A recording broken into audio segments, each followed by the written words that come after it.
चीन के चांगछू नामक प्रदेश में एक मठ था, जहां के महंत काफी ज्ञानी और कर्मठ थे। एक दिन उन्होंने अपने शिष्यों को बुलाकर मठ के लिए भगवान बुद्ध की एक मूर्ति बनवाने की इच्छा प्रकट की।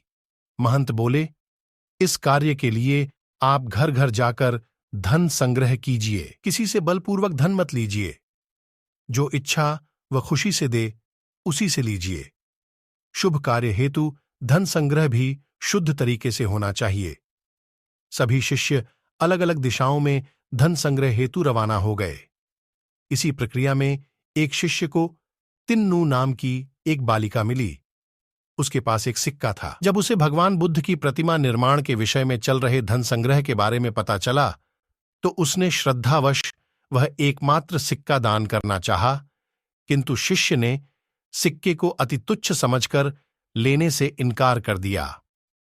कुछ दिन बाद सभी शिष्य धनराशि लेकर मठ में एकत्रित हुए। महंत ने मूर्ति का निर्माण आरंभ करवाया, किंतु अथक प्रयास के बाद भी मूर्ति संपूर्ण नहीं हो पा रही थी। कोई न कोई कमी रह जाती।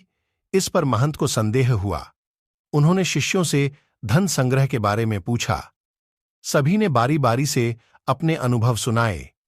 इसी क्रम में जब तिन्नू का प्रसंग आया, तो महंत पूरी बात समझ गए। उनके आदेश से वह शिष्य उस बालिका के पास गया और क्षमा मांगते हुए उसके एकमात्र सिक्के को आदरपूर्वक ले लिया। धातुओं के घोल में उस सिक्के को आदरपूर्वक ले लिया।